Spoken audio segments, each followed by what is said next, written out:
right. Okay. Thought she It's already- okay. All right, at this time, we will stand up and I'll have Jody lead the pledge. I'll lead us to the prayer. Pledge allegiance To the flag of the United States of America, and to the republic for which it stands, one nation, under God, indivisible, with liberty and justice for all. Lord, thank you for this time that we have today to just gather and make decisions that affect the school. We pray that we will just be humble and articulate and just have the heart of doing what's best for the school and also what honors you. We thank you for this season. We thank you for your son who made a way for us to have salvation. We pray that everyone will be safe, and especially during this holiday season. We ask this in your name. Amen. Amen. So the first item on the agenda is under the consent agenda, including approval of minutes of the executive meeting from November 19th, the regular meeting from November 19th, approval of claims, professional development requests, and also field trip requests.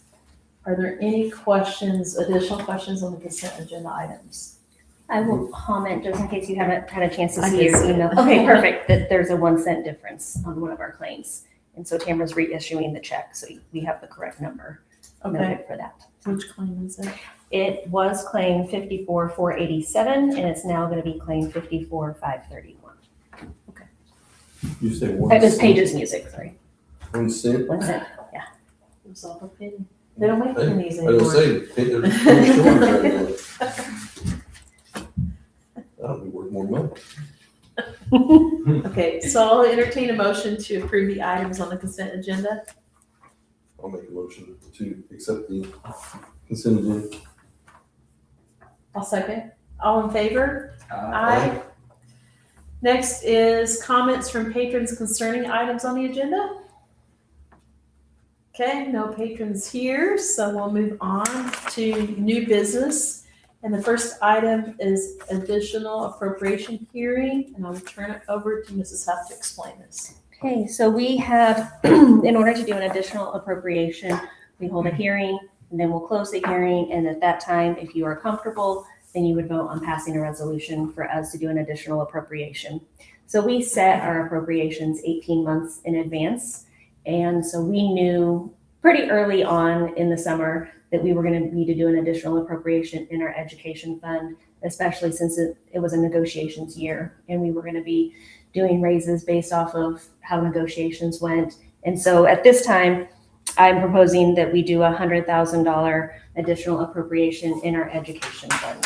We have the funds in there to cover it. We just don't have permission from the state in order to expend or to spend those funds. So we currently have a $7 million appropriation in education.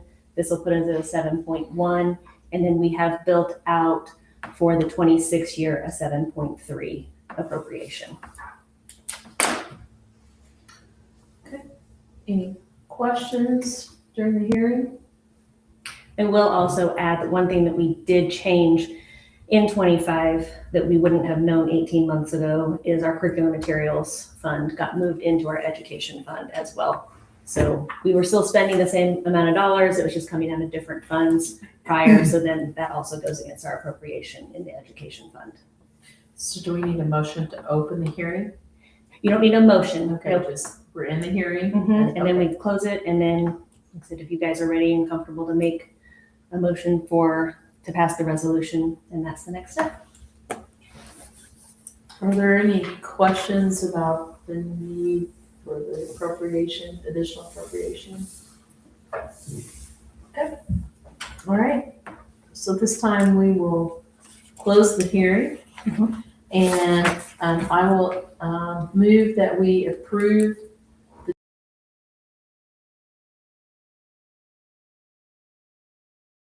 $1,000, and I'll entertain a second. Second that. All in favor? Aye. Aye.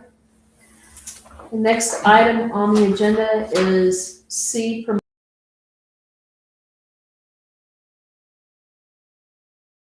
prior to the Any claims that we pay prior to the end of the year, but in order for us to close out our books, it's better if she can get those claims sent out.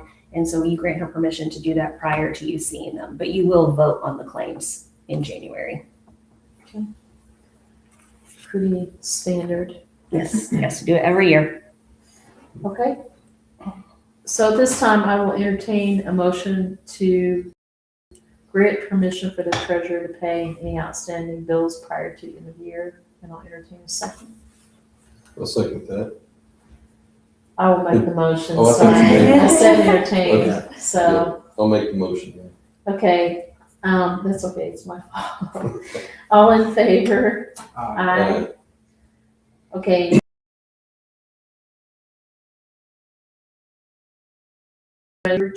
Close 2025. We do this as well. Our lunch account has to end the year in the black. And so we will make a transfer from rainy day into our lunch account and then turn around in January and we will transfer it back.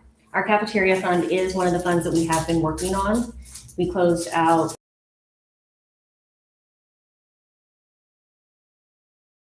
$5,000 in the negative. And currently don't have all of our payments in because in January is when we'll get our reimbursements for December. So we're currently looking at an estimate of about $105,000. We think that will go down to about $93,000.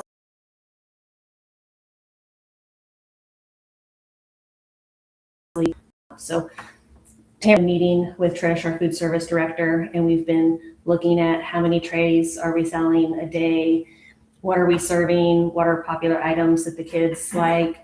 When we added replaced a position, this year, we replaced with a part-time position. So we're working on it and we're looking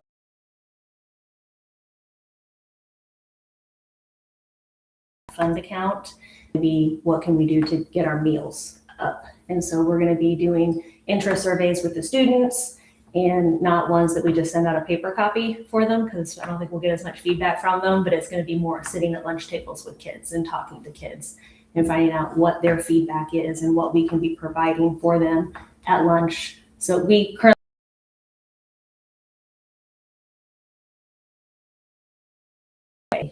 to bring in that revenue to balance, we need to get that number up as well.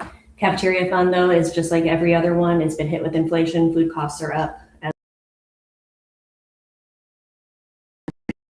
A nice job of trying to and looking at different comparative places that she can, or competitive places where she can get her food. I want you to know it is on our radar. We are working on an active plan.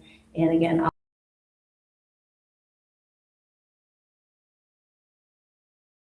doing well. More kids bringing their lunch.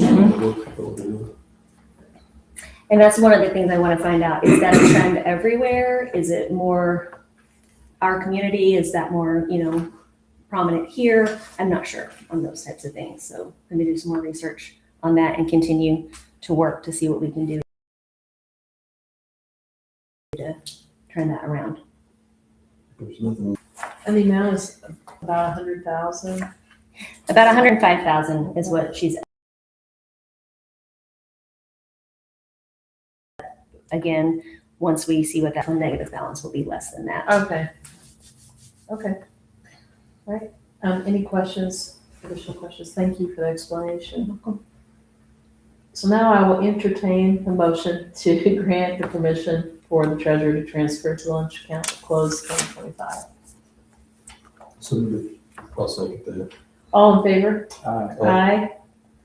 Next item is Indiana Uplands Microelectronics Academy Memorandum of Understanding. So at our last meeting, I shared with you that we have the opportunity to partner with Regional Opportunity Initiative Academy, because our microelectronics in it had Lagodi, Washington, and Bloomfield in it. They had a very successful first year. And so this collaborative partnership, it would be bringing on us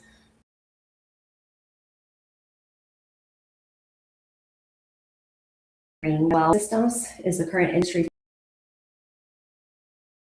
partner, and then Ivy Tech is also and so the academy is intended to provide a pipeline of skilled students prepared to pursue further education and careers in the microelectronics and semiconductor industries. So they actually have a space at Westgate, and it's a devoted room, and ROI has helped with the funding for it to bring in simulation equipment. They have a really neat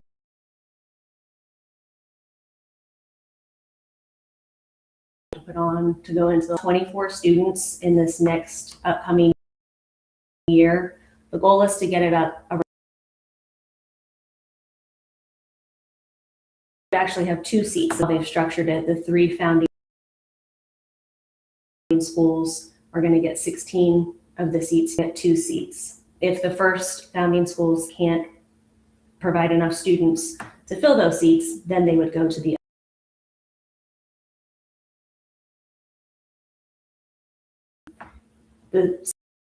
between all of the different schools. And you have to look at the qualifications on their app.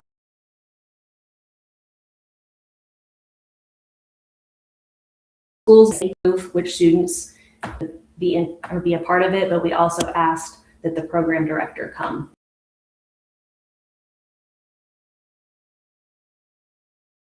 Between all of the schools. It's a wonderful opportunity for our kids. It will lead into youth apprenticeship and internship opportunities for the students. It can lead into job kids. More of a course component.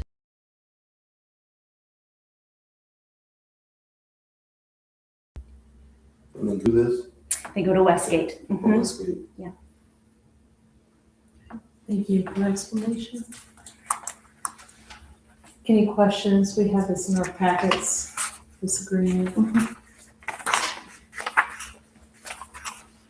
Okay, so I will entertain a motion to approve the MOU with Index Academy. I'll make a motion to approve with the Microelectronics Academy. I'll second that. All in favor? Aye. Aye. Next item is the property casualty and workman's comp insurance renewal. So this one, first time I get to come to you, I think with a single digit increase in our insurance. So I was happy with that. Yeah. It is a 3.6% increase, but it's just a little bit over $3,000. So I think in our current times for our property and casualty insurance to go up just a little over $3,000. I'm pleased with that. They gave the detailed line item description too of all of it. I was pretty impressed with that. Yes, they did. Any questions? No. Okay. I'll Gotta move, have it. yeah, I'll move that we approve the insurance renewal for property casualty and workman's comp. Entertain a second. Second, okay, second that. Okay, all in favor? Aye. Aye. Next item is approval of the 2026 school board calendar. So I gave this to you at the last meeting as well, and then you had it in your packet. And then one change, is everyone okay with moving the October 22nd meeting to that Tuesday, October the 20th?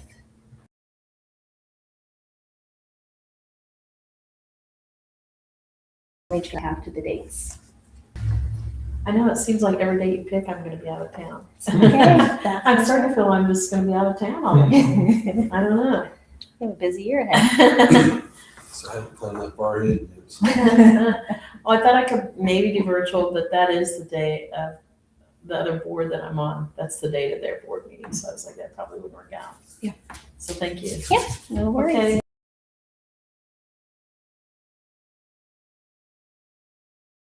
I'll move or entertain a second. I'll second that. Okay, all in favor? Aye. Next is the partial document management proposal. School year and into the summer about look documents that we have here on our site, all through our district, even upstairs here in this office, and then all of our student files. We have a lot of records that we don't have any digital backup copies for. And so if anything would happen,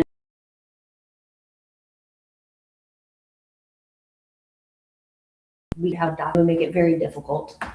Missing information and student records. We have to keep student records for about sometimes it ends up about 100 years that you have to keep student records. So we have a lot of records that we would have absolutely no way of being people who actually do call in their permanent records usually want their vaccination log in there. And again, that was before that was all digitized and you could go on from the state and receive that. So at first we thought maybe we would be looking at some different systems because we're also running out of filing space as well.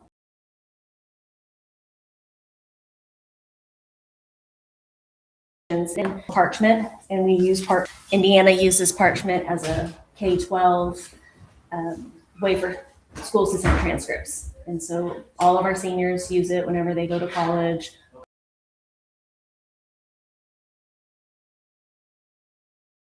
We go on Parchment, and so they can do all of our student records. They follow FERPA. They can do our ones that students who have graduated, but then also our current records. We can be in the process of keeping those in a digital file. They also have the component where we can set up our own filing system in there for other documents. So if we want to put personnel documents in there, if we want transportation documents in there, if we want facility documents to be put in there, all of our blueprints.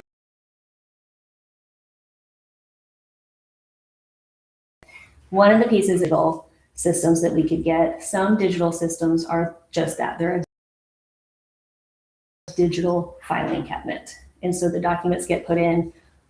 We don't have great cert to monitor the life cycle of the documents. Parchment does a really nice job of monitoring the life cycle.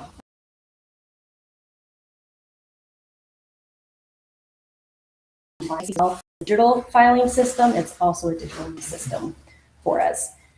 It is a cost. It would be a reoccurring cost that we would be having, but I do think the benefits of it are substantial for us as well.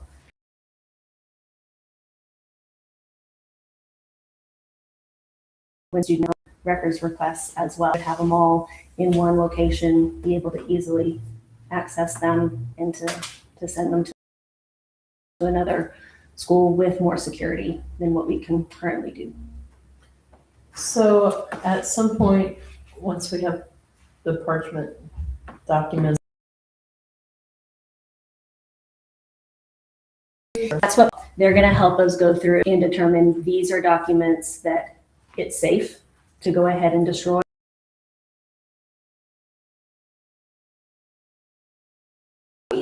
Of for us to still have a blended system with both, but any of our paper copies, it would be very intentional of why we were keeping the paper copy, and it would be as a backup to the digital one that we have. So going forward, we have the paper.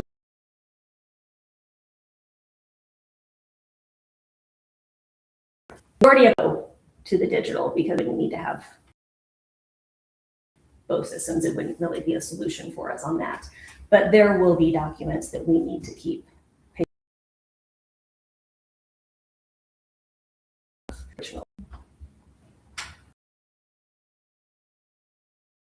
any additional questions?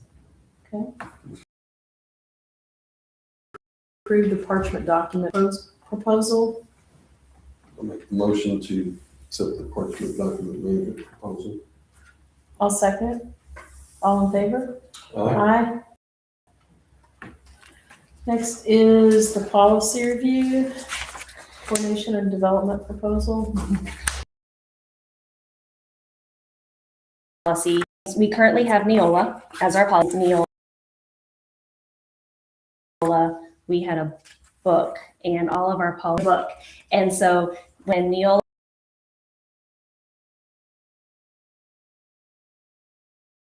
went to from the type to digital and go through it. So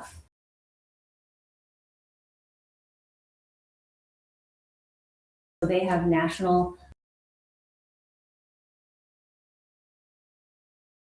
to Indiana, but they do a large variety of policies as a what if from what they see on the national with about 300 plus policies. And they also duplicate a lot of their policies.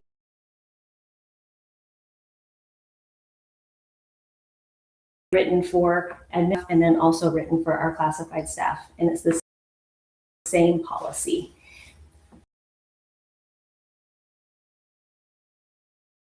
Have to update all three of you, 3 policies on the same thing, and you give yourself a greater chance of error. Did I change it in this policy? Did I get it changed in all of the policies?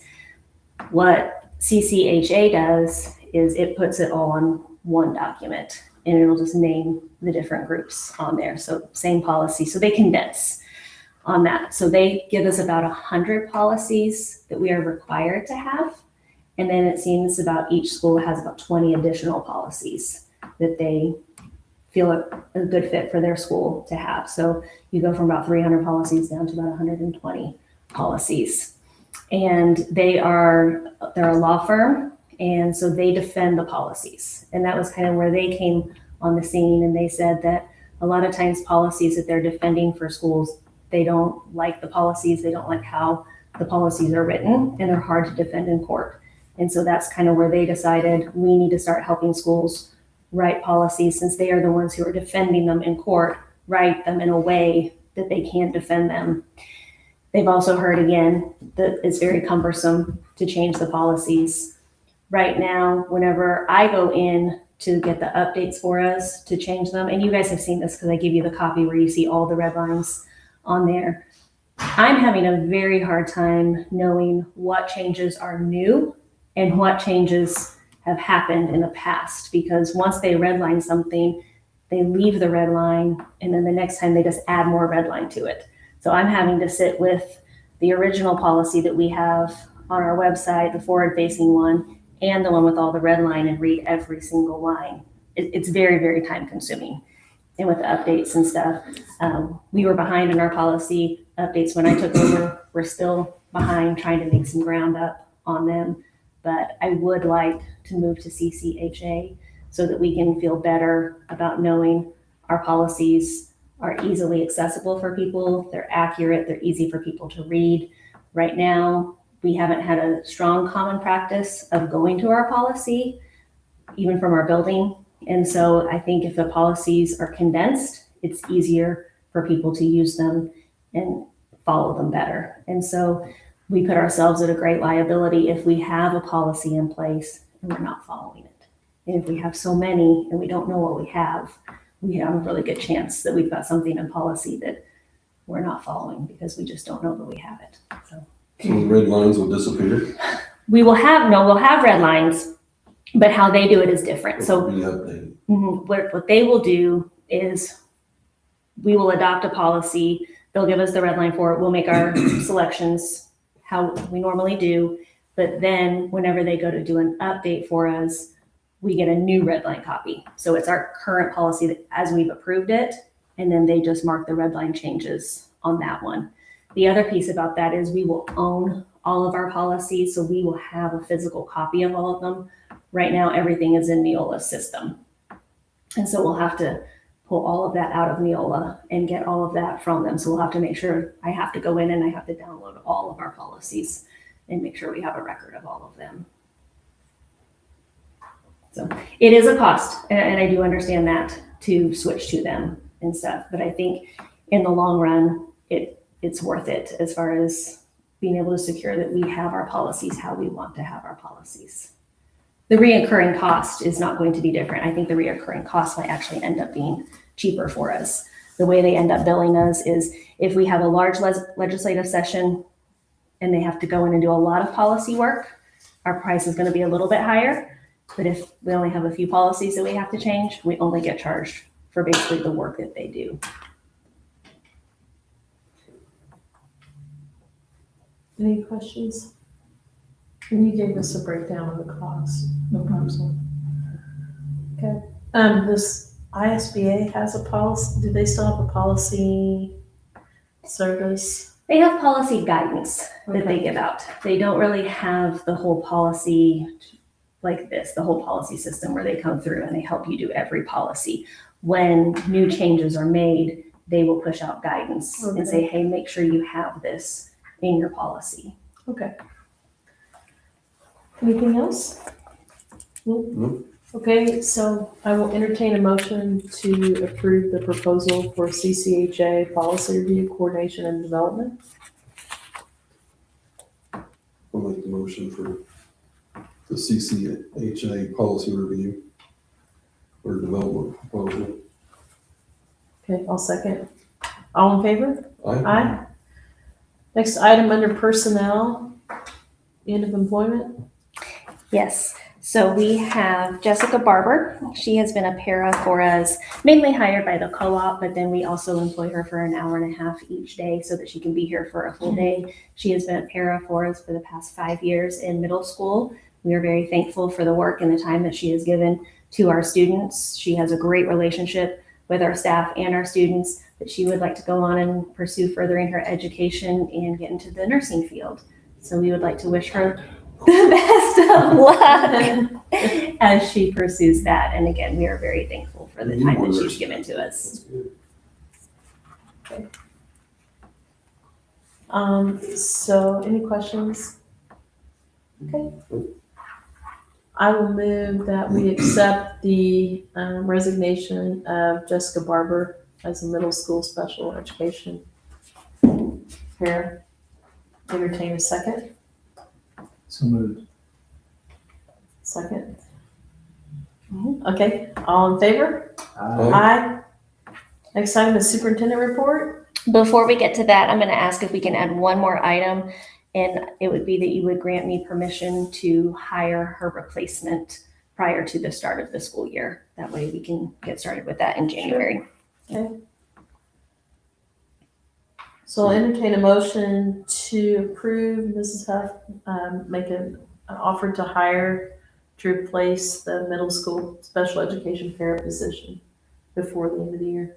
I'll make the motion. We give you permission to place, hire a new para for that position. I'll second All in favor? it. Aye. Thank you. Okay. So we're at the end of the first semester. It's flown by. It's been a great semester. I know, right? Lots of accomplishments, and a lot of them especially from the fall, I highlighted with you, and our fall accomplishments, they ran deep into the semester as well. So I feel like I was actually just giving you the fall update, and now here we are at Christmas. But a couple of updates for you as we close out the year. First, Barr-Reeve was selected as one of only 63 schools statewide to receive the competitive 25-26 STEM Innovation Grant for our project called STEM in Unexpected Places.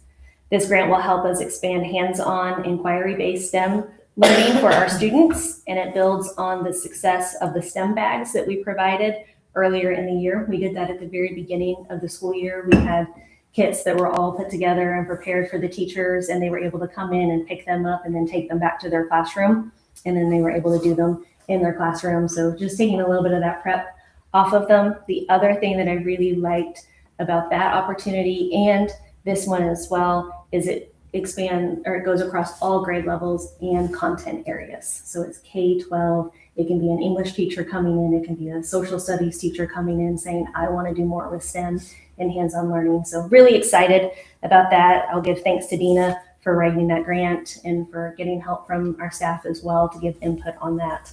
Then I also want to congratulate Caitlin Cripps for being selected as the 25-26 Davies County Lilly Endowment Community Scholar. You guys know about the scholarship.